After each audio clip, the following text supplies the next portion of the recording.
Ils ont oublié que je savais encore réfléchir et décider quand me taire. La phrase a été prononcée comme on clôt une discussion, sans lever la voix, sans même me regarder, vraiment. On va s'en occuper. Ne t'inquiète pas. Tu te fatigues pour rien. Il y avait dans ce ton une certitude tranquille, presque tendre, celle de ceux qui pensent agir avec bon sens. Et dans cette certitude, il n'y avait plus de place pour moi. Je me tenais près de la fenêtre, les mains posées sur le rebord, à regarder le jardin que j'avais entretenu pendant des années. J'écoutais sans interrompre. Je savais déjà que toute tentative de réponse serait rangée dans la catégorie des protestations inutiles. Depuis quelque temps, mes paroles n'étaient plus des arguments, mais des obstacles.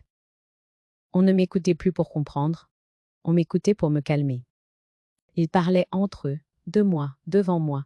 Ils parlaient d'organisation, de décisions à prendre, de choses qu'il valait mieux anticiper. Mon âge revenait souvent, comme un fait incontestable, moi comme une justification suffisante. On disait que je méritais de me reposer, que j'avais assez donné, que ce serait plus simple ainsi. Simple pour qui? Je ne le demandais plus. Je les regardais, tous les deux, assis à la table que j'avais choisie autrefois pour sa solidité. Leurs gestes étaient sûrs, leurs phrases préparées. Ils n'étaient pas en colère. Ils étaient convaincus, et cette conviction là était plus dangereuse que n'importe quelle dispute. Yeah! J'ai senti, à cet instant précis, quelque chose se retirer en moi. Pas une colère, pas une tristesse spectaculaire. Un retrait net, presque chirurgical. J'ai compris que le problème n'était pas ce qu'ils décidaient, mais la façon dont ils avaient cessé de me voir comme une personne capable de décider elle-même. J'ai pensé à toutes les fois où j'avais expliqué, justifié, argumenté. À toutes les discussions où j'avais tenté de rappeler que je comprenais encore très bien, que ma tête fonctionnait, que mon jugement n'était pas altéré. Chaque fois, ces tentatives avaient renforcé leur impression que je m'agitais pour rien, mais que je compliquais. Alors, cette fois-là, je n'ai rien dit. Le silence est tombé doucement, presque naturellement. Ils ont continué à parler quelques secondes, puis se sont arrêtés. Mon absence de réaction les a rassurés. Ils ont cru que j'acceptais. Ils ont interprété ce silence comme un apaisement, une reddition tranquille. Je les ai laissés faire. À l'intérieur, pourtant, tout était en train de se réorganiser. Je me suis rendu compte que tant que je protestais, je restais dans le rôle qu'ils m'avaient attribué. Celui de la femme âgée un peu inquiète, un peu rigide, qu'il faut rassurer et contourner. En me taisant, je sortais de ce cadre. Je devenais imprévisible. Et cela, ils ne savaient pas le gérer. Quand la conversation s'est terminée, ils se sont levés rapidement. Ils avaient d'autres choses à faire, des appels à passer, des démarches à envisager. Je suis restée seule dans la pièce. Le silence n'était pas lourd. Il était clair, presque lumineux. Je me suis assise, lentement. J'ai pris le temps de respirer. J'ai senti mon cœur battre calmement. Je n'avais pas perdu mes moyens. Au contraire, j'avais retrouvé quelque chose que j'avais laissé s'émousser avec le temps. Allez, la capacité de choisir quand parler et quand se taire. Je savais que ce silence serait interprété comme un feu vert. Je savais aussi que cette interprétation allait les conduire à aller plus loin. Et c'était précisément ce dont j'avais besoin. Les gens révèlent toujours leurs véritables intentions quand ils se croient en sécurité. Je suis montée dans ma chambre. J'ai fermé la porte. J'ai ouvert un tiroir que je n'utilisais presque jamais. À l'intérieur, un carnet, ancien, discret. Je l'ai posé sur le bureau. Je n'y ai rien écrit tout de suite. Je l'ai simplement ouvert, comme on prépare un espace. Je ne ressentais ni peur ni excitation, seulement une lucidité tranquille. Ils pensaient que je me taisais, parce que je ne comprenais plus. En réalité, je me taisais parce que je comprenais enfin. Ils avaient oublié que réfléchir ne fait pas de bruit. Ils avaient surtout oublié que se taire peut être un choix. Et à cet instant-là, sans éclat, sans menace, la véritable lutte de pouvoir venait de commencer. Quand je replonge dans la vie d'avant, celle qui a précédé ce silence choisi, je la revois comme une longue continuité de responsabilités. Je me suis mariée jeune, dans un temps où l'on ne se demandait pas si l'on était prête, mais si c'était raisonnable. Mon mari était un homme discret, attaché à l'ordre des choses. Il parlait peu, mais il respectait ce qui était construit avec patience. Ensemble, nous avons bâti une vie solide, sans luxe, mais sans chaos. Une vie qui tenait debout, parce que chacun savait ce qu'il avait à faire. La maison a été notre premier grand projet. J'en ai suivi chaque étape, chaque détail. Je savais où passer les tuyaux, où se cachaient les faiblesses, comment réparer, sans tout casser. Cette connaissance-là ne venait pas des plans, mais de l'usage, du temps passé à écouter les murs, à observer ce qui fatigue. J'aimais cette forme de maîtrise discrète. Quand les enfants sont arrivés, j'ai naturellement déplacé le centre de gravité de ma vie. Tout s'est organisé autour d'eux. Les horaires, les repas, les silences nécessaires pour ne pas inquiéter. J'ai appris à faire passer mes besoins après les lors sans ressentir de frustration. C'était ainsi que j'avais été élevée. Donner était une évidence, pas un sacrifice. Je n'ai jamais cessé de réfléchir pour autant. Je prenais des décisions chaque jour. Des petites, des grandes. J'anticipais, j'ajustais. Je savais reconnaître les moments où il fallait intervenir et ceux où il valait mieux laisser faire. Cette capacité d'arbitrage, je l'ai exercée pendant des décennies, sans qu'on la nomme jamais. Quand les enfants ont grandi, j'ai continué à être présente sans m'imposer. J'avais compris que l'amour ne consiste pas à occuper toute la place. Je respectais leurs choix, même quand je ne les comprenais pas entièrement. Je pensais que ce respect serait réciproque, le moment venu. Après la mort de mon mari, j'ai tenu la barre seule. Les démarches, les comptes, les décisions importantes. Je n'ai pas demandé d'aide, non par orgueil, mais parce que je savais faire. Et je faisais bien. Les choses étaient claires, ordonnées. Rien n'était laissé au hasard.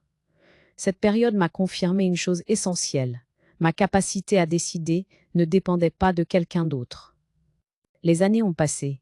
Les enfants ont fondé leur propre famille. De nouveaux équilibres se sont créés. J'ai senti progressivement que ma place changeait, mais je n'y ai pas vu de menace au départ.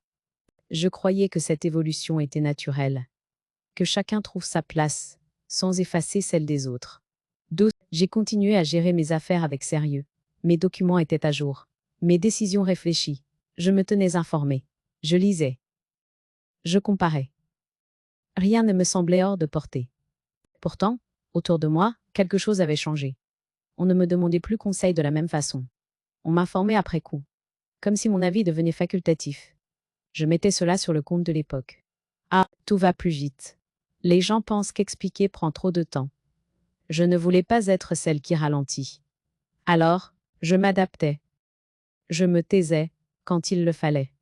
Je parlais quand on me le demandait. J'avais toujours su ajuster. Ce que je n'avais pas vu, c'est que cette discrétion, autrefois respectée, était devenue interprétable comme une absence de réflexion. Comme si me taire signifiait ne plus penser. Comme si l'expérience accumulée s'évaporait avec l'âge. Ils ont confondu mon calme avec une faiblesse. Ils ont pris mon silence pour un vide. Ils avaient oublié que toute ma vie s'était construite sur cette capacité précise. Réfléchir avant d'agir, observer avant de parler, décider sans bruit. Et c'est cette même capacité, affinée par les années, qui allait bientôt reprendre toute sa place. Les premiers signes de mise à l'écart ont été si progressifs que j'ai mis du temps à leur donner un nom. Rien n'était frontal. Rien n'était ouvertement hostile. Tout se présentait comme une suite de petites attentions, de gestes, présentés comme pratiques, presque affectueux. Et c'est précisément ce qui les rendait difficiles à contester. Au début, on me demandait moins souvent mon avis. Pas jamais, non. Juste moi. Les décisions semblaient déjà esquissées quand on m'en parlait. On me disait ce qui avait été envisagé, rarement ce qui était encore à décider. J'écoutais. Je faisais parfois une remarque. Elle était accueillie avec un sourire poli, puis rapidement évacuée par une phrase rassurante. On verra. On en reparlera. Plus tard. Ce plus tard ne venait jamais. Je me souviens d'un après-midi précis, banal en apparence. Ils discutaient d'un changement important concernant l'organisation de la maison. J'étais dans la pièce. Ils parlaient entre eux, debout, penchés sur des papiers. J'ai attendu une pause pour intervenir. Elle n'est pas venue. Quand j'ai finalement pris la parole, la conversation s'est interrompue brusquement, comme si j'avais rompu un rythme qui ne m'incluait plus. On m'a répondu rapidement, puis ils ont repris là où ils s'étaient arrêtés, sans me regarder. Ce jour-là, j'ai ressenti quelque chose de nouveau. Pas une blessure vive, plutôt une sensation d'inutilité imposée. Les remarques ont suivi, toujours enveloppées de douceur. Tu devrais te reposer davantage. Ce n'est pas grave si tu ne t'en occupes plus. On peut gérer.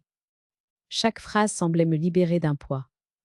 En réalité, elle m'allégeait surtout de ma place. Je continuais pourtant à être sollicitée pour ce qui arrangeait. Garder un œil sur la maison. Être présente. Rendre service. Ma disponibilité restait acquise. Mon autorité, elle, s'effritait. Je devenais utile sans être consultée. Présente sans être centrale. Il y a eu ces regards échangés au-dessus de ma tête. Ces silences qui s'installaient quand j'entrais dans une pièce. Ces conversations qui s'achevaient brusquement, remplacées par des banalités. Je faisais semblant de ne rien voir. J'avais appris, depuis longtemps, à ne pas dramatiser, à attendre, à laisser passer. Mais la répétition transforme les détails en messages. Un jour, j'ai découvert qu'un tiroir avait été réorganisé. Mes papiers n'étaient plus à leur place. Rien n'avait disparu. On avait simplement décidé qu'il serait plus logique de faire autrement. Quand j'ai demandé pourquoi, on m'a répondu que c'était pour m'aider, que je risquais de m'y perdre avec le temps. Cette phrase, prononcée sans méchanceté apparente, m'a glacée. Mais je ne m'y perdais pas. Je reconnaissais chaque document.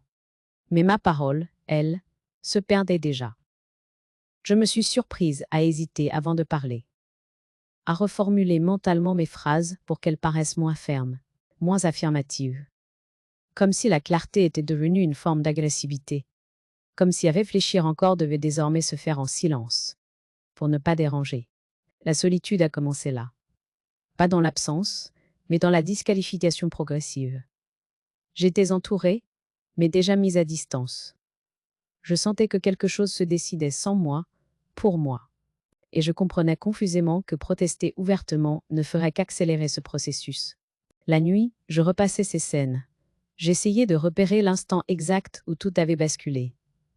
Je ne le trouvais pas. Parce qu'il n'y avait pas eu de rupture nette. Seulement un glissement continu, rendu acceptable par ma propre volonté de ne pas faire de vagues.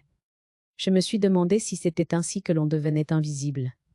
Non pas parce que l'on ne sait plus penser, mais parce que les autres cessent d'attendre qu'on le fasse encore. Alors, peu à peu, quelque chose a changé dans mon attitude. Je n'ai pas parlé moins parce que je n'avais plus rien à dire. J'ai parlé moins parce que j'observais davantage. Je notais les mots utilisés. Les décisions prises sans consultation. Les moments où mon silence était interprété comme un accord tacite. Il croyait que je me retirais. Il ne voyait pas que je me repositionnais. Je comprenais désormais que mes protestations nourrissaient leur certitude.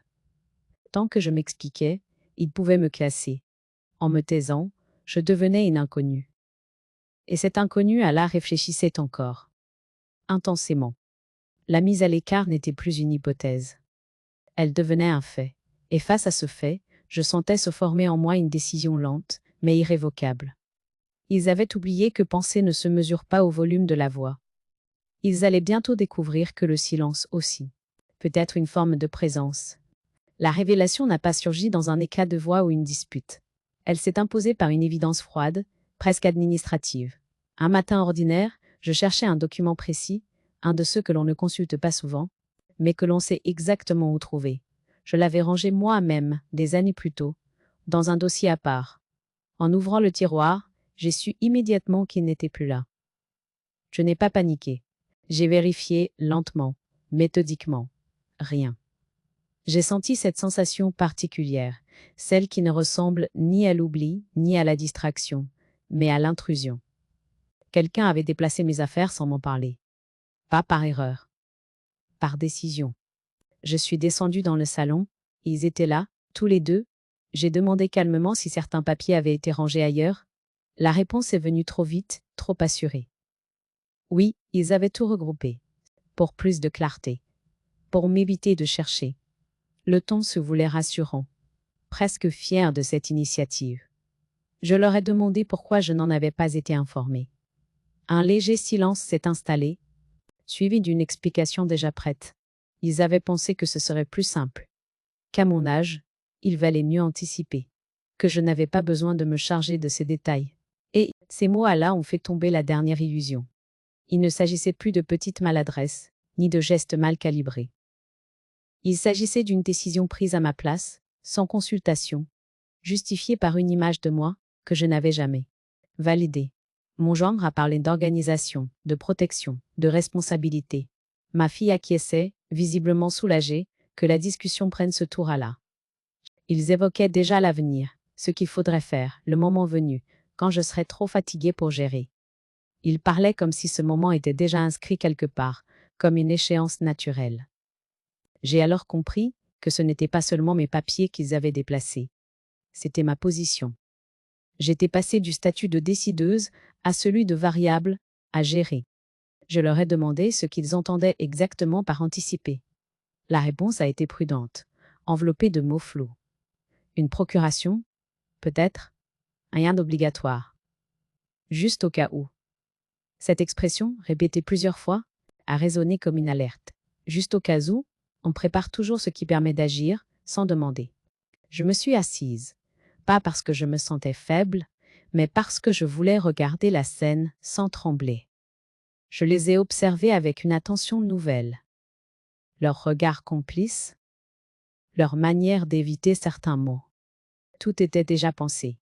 Il ne manquait que mon consentement, ou mon épuisement. Je n'ai pas protesté. Je n'ai pas élevé la voix. Je leur ai simplement demandé de me rendre immédiatement tous mes sites, documents. Ils ont hésité. Puis ils ont obéi, comme on restitue quelque chose dont on s'était déjà senti responsable. En remontant dans ma chambre avec ces papiers serrés contre moi, j'ai ressenti une certitude glaciale. Ce n'était pas une inquiétude exagérée. Ce n'était pas une interprétation. C'était une tentative réelle, concrète, de m'exclure progressivement de mes propres décisions. J'ai fermé la porte. Je me suis assise à mon bureau. J'ai ouvert mon carnet et j'ai écrit ce qui venait de se passer. Sans colère, sans pathos. Les phrases exactes, les propositions, les justifications. Ce jour-là, mon écriture a changé. Elle n'était plus hésitante. Elle était factuelle. À cet instant précis, j'ai cessé d'espérer un retour en arrière. On ne revient pas d'une ligne franchie consciemment. J'ai compris que continuer à protester serait inutile, voire dangereux. Chaque objection serait utilisée pour prouver que devenait difficile, confuse, émotive. Alors j'ai fait le choix le plus difficile et le plus lucide de ma vie récente. Je me suis tue, pas par faiblesse, par compréhension. Ils avaient oublié que je savais encore réfléchir. Ils allaient apprendre que je savais aussi reconnaître le moment exact où il fallait cesser de parler et commencer à agir. Les nuits qui ont suivi cette scène ont été étrangement calmes. Je dormais peu, mais je ne tournais plus en rond. Il n'y avait plus cette agitation intérieure qui accompagne le doute. La situation était devenue claire, presque sévère dans sa simplicité. Et cette clarté m'empêchait désormais de me mentir. Je me réveillais tôt, bien avant que la maison ne s'anime. J'aimais ces heures silencieuses, où personne ne décidait pour moi, où aucune parole ne venait recouvrir ma pensée. Je préparais du thé, je m'asseyais à la table de la cuisine, et je laissais les événements se replacer dans l'ordre exact où ils avaient eu lieu. Pas pour ruminer, mais pour comprendre. Je repassais les mots qu'ils avaient utilisés. Anticiper, protéger, simplifier. Pris isolément, ces mots semblent bienveillants. Ensemble, ils formaient un discours cohérent, presque rationnel, qui avait pour but de m'écarter doucement de ma propre autorité. Ce n'était pas une improvisation. C'était une logique. Et cette logique ne dépendait pas de mon bien-être réel, mais de leur confort futur. Deux mouvements contradictoires se heurtaient encore en moi. L'ancien, profondément ancré, me murmurait de préserver l'harmonie, de ne pas rompre les liens. Il me rappelait tout ce que j'avais donné, tout ce que j'avais supporté pour que la famille tienne. Il me disait que parler, expliquer encore, pourrait peut-être réparer. L'autre mouvement, plus récent mais plus ferme, me posait toujours la même question, sans colère, sans émotion excessive. À quel moment préserver l'harmonie revient à s'effacer soi-même? Cette question ne cherchait pas de justification morale. Elle exigeait une réponse concrète. Je me suis surprise à prier, certaines nuits. Pas pour qu'il change. Pas pour que la situation se dissolve comme par miracle.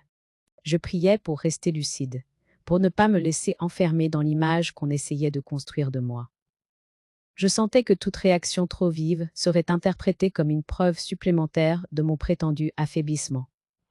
Alors j'ai choisi la retenue, non pas comme une soumission, mais comme une stratégie intérieure.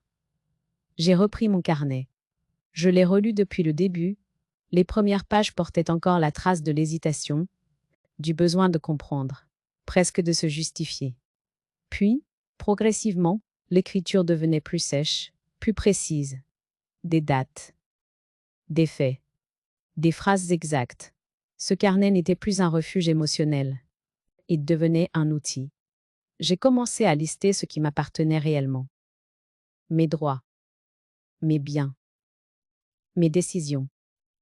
J'ai écrit ce que je pouvais faire seul, légalement, sans demander l'avis de ceux qui avaient déjà décidé sans moi.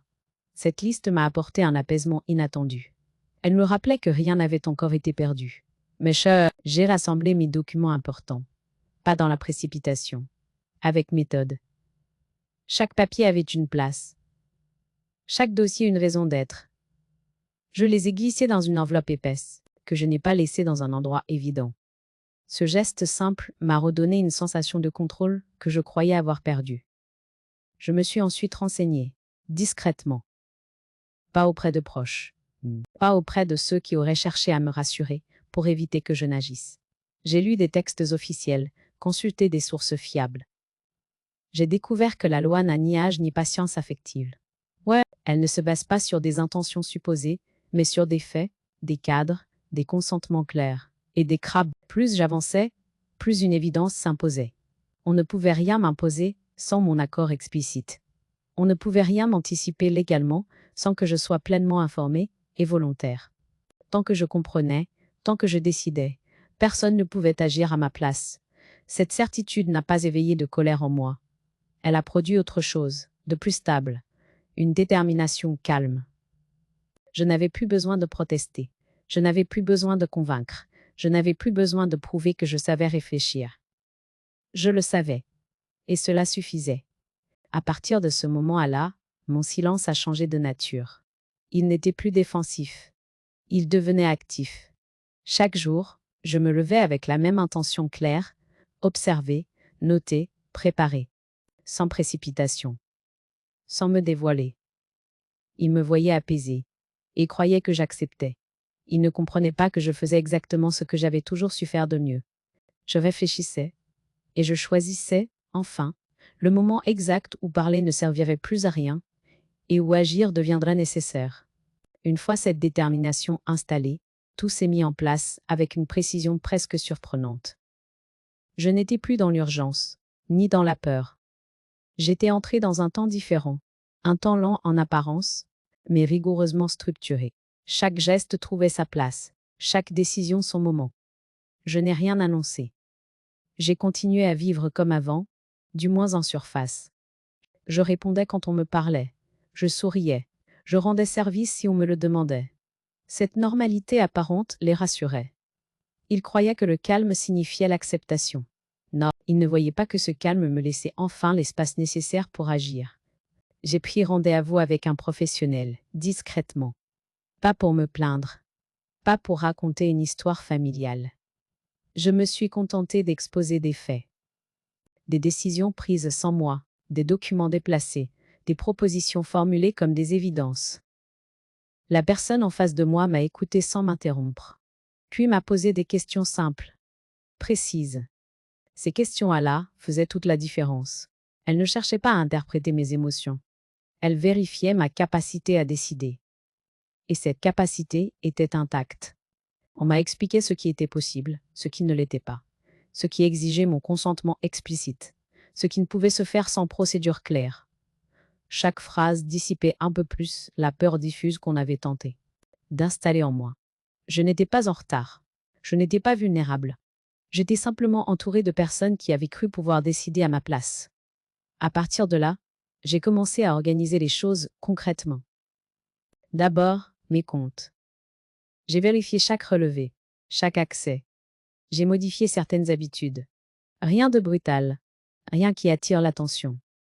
Juste ce qu'il fallait pour que tout soit clair, sécurisé, incontestable. Ces démarches m'ont donné une énergie calme, presque joyeuse. J'avais l'impression de remettre de l'ordre là où l'on avait commencé à me déposséder. Ensuite, mes documents. Les originaux. Les copies. J'ai tout classé avec soin. J'ai fait des doubles là où c'était nécessaire. J'ai changé leur emplacement. Plus personne ne pouvait y accéder sans que je le sache. Ce n'était pas de la méfiance excessive. C'était de la prévention lucide. La question de l'avenir s'est imposée naturellement. Ah, pas dans l'angoisse, dans la cohérence. Je savais que tant que certaines choses resteraient floues, elles continueraient à nourrir des projections qui ne m'incluaient pas. Il fallait donc clarifier. Par écrit, sans ambiguïté, j'ai pris le temps de réfléchir à ce que je voulais vraiment, pas à ce que l'on attendait de moi, pas à ce qui semblait raisonnable aux yeux des autres, à ce qui me correspondait encore, profondément. Cette réflexion m'a ému plus que je ne l'aurais cru. Je me rendais compte que, depuis longtemps, je m'étais définie à travers les besoins des autres. Revenir à moi demandait une honnêteté nouvelle.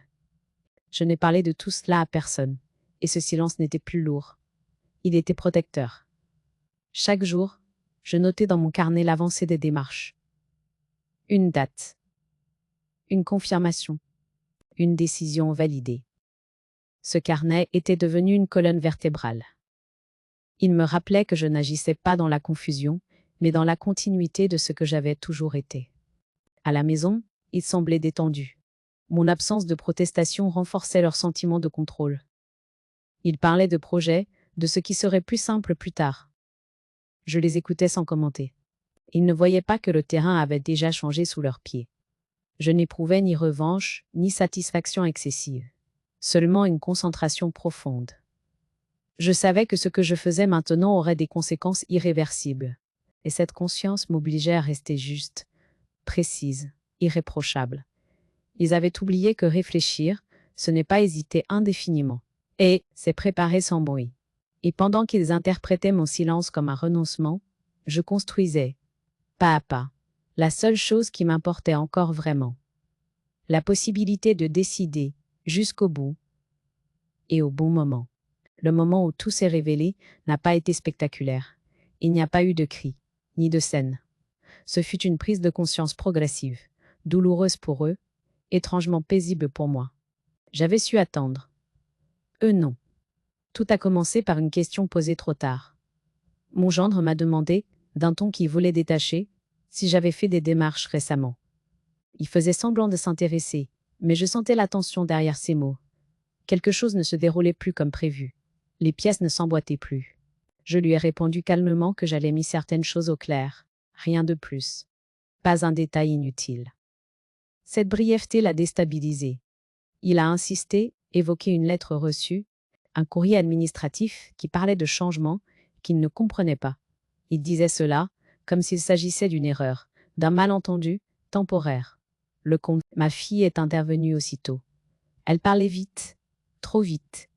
Elle demandait pourquoi je n'avais rien dit, pourquoi je ne les avais pas consultés. Cette inversion m'a frappée. Depuis des mois, il décidait sans moi. Et soudain, mon silence devenait une faute. Je les ai laissés parler. Je les ai regardés s'agiter autour d'une situation qu'ils ne maîtrisaient plus. Ils avaient l'air surpris, presque blessés. Comme si je venais de trahir un rôle tacite, celui de la femme âgée qui proteste beaucoup, mais finit toujours par céder. Quand j'ai enfin pris la parole, ce n'était pas pour me défendre. C'était pour constater. J'ai dit que j'avais simplement exercé mes droits, que j'avais pris des décisions me concernant, dans le respect de la loi. Rien de plus, rien de moins. J'ai ajouté que je n'avais plus souhaité discuter tant que l'on décidait à ma place. Le silence qui a suivi a été lourd. Mon gendre s'est assis. Ma fille est restée debout, figée. Il comprenait enfin que ce qui se jouait n'était pas une réaction impulsive, mais le résultat d'une réflexion longue, méthodique. Ils ont tenté de revenir en arrière. Ils parlaient de confiance brisée, de dialogue interrompu. Ils disaient que tout aurait pu se faire autrement. Ce mot, autrement, revenait sans cesse. Autrement, pour eux, signifiait simplement que j'aurais dû continuer à protester à voix haute pour qu'ils puissent me rassurer sans jamais céder. Je leur ai répondu que parler n'avait plus de sens quand l'écoute avait disparu. Que le dialogue n'est pas un monologue alterné, mais une reconnaissance mutuelle. Et que cette reconnaissance, je ne l'avais plus ressentie depuis longtemps. Ma fille a pleuré. Des larmes sincères, sans doute, mais tardives. Elle disait qu'elle avait cru bien faire, qu'elle s'était sentie dépassée, qu'elle avait pensé que je comprendrais. J'ai écouté sans l'interrompre. Je n'ai pas nié sa fatigue. Je n'ai pas nié ses peurs. J'ai simplement dit que comprendre ne signifiait plus accepter. Mon gendre, lui, cherchait encore une solution pratique, un compromis, une révision. Il parlait de ce qui pouvait être ajusté, corrigé. Il n'avait pas encore intégré que certaines décisions, une fois prises dans le calme et la légalité, ne se renégocient pas sous la pression. Ce jour-là, j'ai vu leur certitude se fissurer. Pas violemment, lentement. Ils découvraient que le pouvoir qu'ils pensaient détenir reposait sur une hypothèse fragile, celle de mon épuisement, de mon renoncement progressif. En cessant de protester, j'avais fait s'effondrer cette hypothèse. Je n'ai pas ressenti de triomphe. Seulement une forme de justesse retrouvée. Je n'avais rien volé, rien imposé. J'avais simplement repris ma place sans demander l'autorisation. Les jours suivants ont confirmé ce basculement. Des démarches qu'ils pensaient imminentes se sont arrêtées net. Des projets se sont révélés impossibles. Des certitudes ont été révisées. Ils ne savaient plus comment me parler, ni comment se positionner face à moi. Je continuais à vivre calmement. Je n'expliquais plus, je ne me justifiais plus. Ils comprenaient enfin que mon silence n'avait jamais été un vide, mais une préparation. Ils avaient oublié que réfléchir ne s'annonçait pas toujours par des mots. Et ils découvraient, trop tard, que décider qu'on se taire est parfois la forme la plus aboutie de la lucidité. Et à cet instant précis, sans éclat ni vengeance, la lutte de pouvoir venait de se refermer. Moellée, après cette confrontation feutrée, la maison a changé de respiration. Rien n'avait été officiellement rompu, et pourtant tout était différent. L'air semblait plus épais, chargé de choses qu'on n'osait plus dire. Les gestes étaient mesurés, les voix plus basses, comme si chacun craignait désormais de déclencher une réaction imprévisible. Ma fille marchait dans les pièces avec une hésitation nouvelle. Elle me regardait parfois, comme si elle cherchait un repère qu'elle ne retrouvait plus. Je n'étais plus la mère prévisible, celle qui proteste, puis finit par se ranger. J'étais devenue quelqu'un qu'elle ne savait plus comment interpréter. Et cette perte de lisibilité la déstabilisait profondément. Mon gendre, lui, alternait entre une politesse excessive et un mutisme crispé. Il faisait attention à ses mots, à ses attitudes. Il savait désormais que toute tentative de contrôle visible serait perçue pour ce qu'elle était réellement. Il parlait beaucoup au téléphone, souvent hors de la maison. Je n'avais pas besoin de savoir avec qui. Je comprenais qu'il cherchait des issues, des confirmations, peut-être même des soutiens qui n'existaient plus. Les conversations se faisaient désormais sans moi, mais plus comme avant. Autrefois, on parlait de moi comme d'un sujet à régler. À présent, j'étais devenu un facteur d'incertitude. Il ne savait plus ce que je préparais, ni si je préparais encore quelque chose. Cette incertitude les rongeait davantage que toutes mes anciennes protestations. Je continuais à vivre normalement. Je ne provoquais rien. Je ne rappelais pas ce qui avait été dit. Je ne réclamais aucune reconnaissance. Je préparais mes repas, je sortais marcher, je lisais longuement. Cette normalité tranquille était la chose qui les dérangeait le plus. Elle ne leur offrait aucune prise. Un soir, ma fille a tenté de reparler. Elle s'est assise en face de moi, lentement, comme si elle craignait de mal choisir le moment. Elle a parlé de fatigue, de responsabilité, de la peur de mal faire. Elle disait qu'elle avait voulu anticiper pour éviter des situations difficiles plus tard. Elle parlait longtemps, sans me regarder, vraiment, comme si elle récitait une justification qu'elle s'était répétée à elle-même. Je l'ai écoutée jusqu'au bout. Je n'ai pas cherché à la corriger. Quand elle s'est arrêtée, j'ai répondu calmement que je n'avais jamais refusé l'aide. Que ce que je refusais, c'était la dépossession déguisée. Que l'on peut accompagner quelqu'un sans décider à sa place. Elle a baissé les yeux. Elle savait que cette distinction-là avait été ignorée trop longtemps. À partir de ce moment, une distance claire s'est installée. Pas une rupture violente, une séparation intérieure. Nous partagions encore le même toit, mais plus la même position. Ils faisaient leurs plans sans m'y inclure. Je faisais les miens sans les annoncer. Cette symétrie nouvelle me convenait. Je passais de plus en plus de temps dehors. Marcher m'aidait à penser sans être interrompu. Je regardais les gens assis sur des bancs, seuls ou en couple, parlant peu. Je comprenais mieux qu'avant que la solitude n'est pas toujours une absence. Elle peut être un espace de reconstruction. À la maison, les tensions entre eux se faisaient plus visibles. Je sentais des reproches silencieux, des frustrations qui n'osaient pas encore s'exprimer ouvertement. Ma fille semblait découvrir peu à peu l'ampleur de ce qui avait été imaginé sans moi. Des projets, des hypothèses, des certitudes construites sur l'idée que je finirais par ne plus décider. Je n'éprouvais aucune satisfaction à voir cet édifice se fissurer. Je le constatais simplement. Comme on observe une construction instable céder sous son propre poids. J'avais compris que certaines familles ne se brisent pas à cause d'un conflit, mais parce qu'elles reposent sur un déséquilibre ancien. À l'approche de certaines échéances importantes, j'ai commencé à préparer mes affaires. Sans précipitation. Avec méthode. Les documents essentiels. Les objets qui avaient un sens réel pour moi.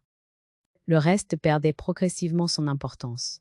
Je regardais cette maison avec un détachement nouveau. Elle n'était plus un refuge, ni un enjeu. Elle devenait un lieu de passage. Ce détachement n'était pas de l'indifférence. C'était une clarification. Je ne cherchais plus à être comprise. Je ne cherchais plus à être assurée. Je savais désormais ce que je voulais préserver et ce que j'étais prête à laisser derrière moi. Ils avaient oublié que réfléchir, ce n'est pas se défendre sans cesse. C'est parfois accepter de laisser les autres se révéler. Et dans ce silence maintenu, sans colère ni justification, je sentais que quelque chose d'essentiel s'achevait. Non pas une histoire familiale, mais une illusion. Celle selon laquelle il faut toujours parler pour exister. Allez, le départ ne s'est pas fait dans la précipitation. Il s'est imposé naturellement, comme une évidence qui n'a plus besoin d'être expliquée. J'avais déjà quitté cette maison intérieurement, bien avant d'en franchir le seuil. Le reste n'était qu'une mise en cohérence. Je me suis installée dans un petit appartement lumineux, à distance suffisante pour respirer. Rien d'exceptionnel. 2 pièces, des murs clairs, des fenêtres ouvertes sur un paysage simple. Ce lieu ne portait aucune trace de conflit passé. Il ne connaissait rien de moi, et cette neutralité m'a fait un bien immense. Pour la première fois depuis longtemps, je n'avais pas à justifier ma présence. Les premiers jours, j'ai volontairement ralenti. Je n'ai pas cherché à remplir le temps. J'ai laissé les heures s'étirer, sans obligation, sans rendez à vous imposer. J'ai redécouvert ce que cela signifie de vivre sans anticiper le besoin des autres. Le silence n'était plus une arme, ni une stratégie. Il était devenu un espace. Je marchais beaucoup. Marcher m'a toujours aidé à penser. Mais cette fois, je ne marchais pas pour fuir une tension. Je marchais pour sentir mon corps, pour retrouver un rythme qui n'était dicté par personne. Je regardais les gens passer, sans histoire commune, sans attente cachée. Cette absence de lien m'offrait une liberté inattendue. Peu à peu, des habitudes simples se sont installées. Le café du matin, au même endroit. Le bonjour, échangé avec le voisin sans curiosité excessive. La lecture, longue, ininterrompue. Ces gestes modestes reconstruisaient quelque chose de solide en moi. Je n'étais plus définie par mon rôle familial. J'étais simplement une femme qui habitait son temps. Ma fille a tenté de me joindre. D'abord par message bref, prudent. Puis par un appel que je n'ai pas pris immédiatement. J'avais compris que répondre trop vite serait une façon de replonger dans l'ancien équilibre, celui où je devais rassurer. Expliquer, réparer. J'avais besoin de vérifier que mon calme ne dépendait plus de leur réaction. Quand j'ai finalement répondu, j'ai parlé simplement. Je n'ai pas raconté mon quotidien. Je n'ai pas cherché à convaincre. J'ai dit que j'allais bien. Cette phrase, autrefois, aurait été suivie de justification. Cette fois, elle s'est suffie à elle-même. J'ai senti, à l'autre bout du fil, une hésitation. Peut-être une déception. Peut-être une incompréhension. Je n'ai pas cherché à la combler. Je pensais parfois à ce qui avait été perdu. Non pas avec regret, mais avec lucidité. Certaines complicités ne survivent pas quand elles étaient fondées sur une asymétrie. Ce n'était pas une tragédie. C'était un constat. Je n'avais plus envie de maintenir des liens qui exigeaient mon effacement. Les jours se succédaient avec une douceur nouvelle. J'ai commencé à fréquenter une bibliothèque de quartier. À m'inscrire à une activité sans enjeu, juste pour le plaisir d'apprendre encore. Cette possibilité-là, apprendre pour soi, m'avait manqué sans que je m'en rende compte. Je retrouvais une curiosité ancienne, intacte. Un soir, en rangeant quelques affaires, je suis retombée sur mes carnets. Je les ai feuilletés sans m'y attarder. Il racontait une autre femme. Pas une étrangère, mais quelqu'un qui avait vécu trop longtemps dans l'effort de se faire entendre. J'ai refermé le carnet avec douceur. Je n'avais plus besoin de preuves. Ce qui avait été compris l'était définitivement. Je me suis surprise à sourire en pensant à cette phrase qui avait tant marqué le début de cette histoire, décider quand se taire. Je comprenais désormais qu'elle ne parlait pas seulement de stratégie, elle parlait de respect de soi. Savoir quand parler et surtout quand ne plus parler pour être enfin entendu par soi-même. Je n'étais pas devenue indifférente. Certaines douleurs revenaient par vagues légères. Un souvenir, une date, une phrase. Mais elles n'avaient plus le pouvoir de me faire douter. Elles passaient, comme passent les saisons, sans me contraindre à revenir en arrière. Dans ce nouvel espace de vie, je n'attendais plus rien. Et c'est précisément cette absence d'attente qui m'avait rendue paisible. J'avais cessé de protester, oui, mais surtout, j'avais cessé de négocier ma place. Et chaque jour qui passait confirmait une vérité simple. On ne renaît pas en parlant plus fort, mais en choisissant enfin le silence qui nous respecte. La fin de cette histoire n'a pas été un point final net, mais une ligne droite qui s'est stabilisée. Il n'y a pas eu de scène ultime, pas de révélation spectaculaire. Il y a eu un apaisement progressif, presque discret, comme lorsque le corps cesse enfin de lutter contre une tension ancienne. Je me suis réveillée un matin avec cette sensation rare. Rien n'était en suspens. Aucune décision à expliquer. Aucun regard à anticiper. Aucun mot à préparer pour éviter un malentendu.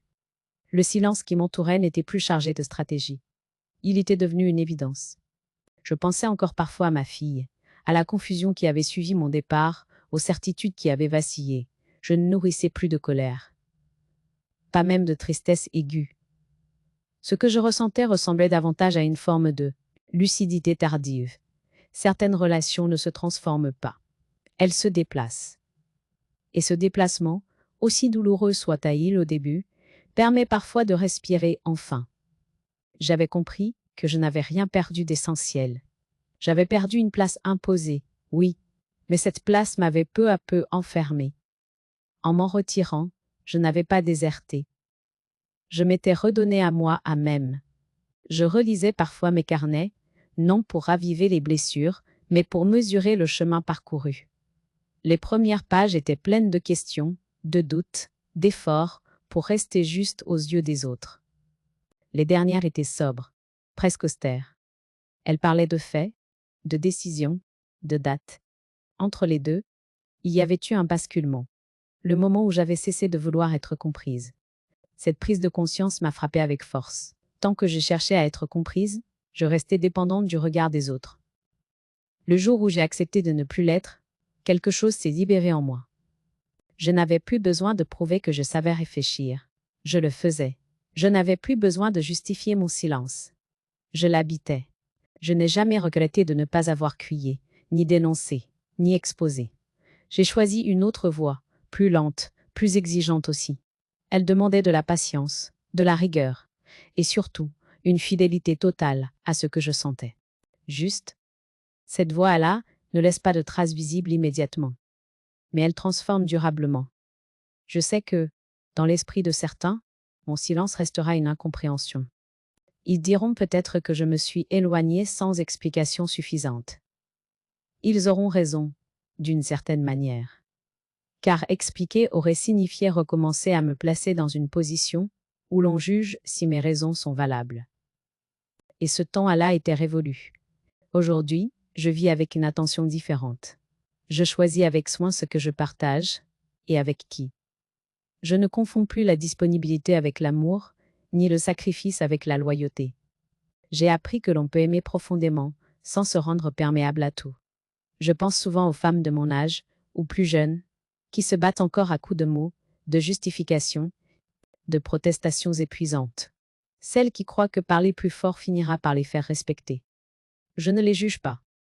J'ai été l'une d'elles. Je sais à quel point ce combat est tentant, et à quel point il peut user. Si je pouvais leur dire une seule chose, ce ne serait pas de se taire immédiatement, ce serait d'observer, d'écouter ce qui se passe quand elles cessent d'expliquer. qui s'impatiente, qui décide sans elle, qui se révèle. Le silence est un révélateur impitoyable, mais précieux. Je ne prétends pas que cette voie soit facile. Elle demande de renoncer à certaines illusions, celle d'une reconnaissance automatique, celle d'une réparation spontanée, celle d'une justice affective. En échange, elle offre quelque chose de plus solide, la cohérence intérieure. Aujourd'hui, quand je me tais, ce n'est plus pour éviter un conflit. C'est parce que je sais exactement ce que je pense. Quand je parle, ce n'est plus pour me défendre. C'est parce que mes mots ont trouvé leur place. Cette maîtrise nouvelle n'est pas un pouvoir sur les autres, c'est un pouvoir sur moi-même. Ils avaient oublié que je savais encore réfléchir. Ils avaient surtout oublié que réfléchir inclut parfois le choix. Conscient de se taire.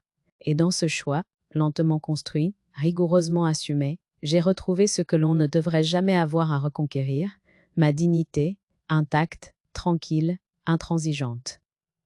Car il existe un silence qui n'efface pas. Un silence qui protège. Un silence qui rétablit l'équilibre. Et aujourd'hui, je peux le dire sans amertume ni triomphe, simplement comme une vérité éprouvée. Le silence peut aussi être une forme de justice.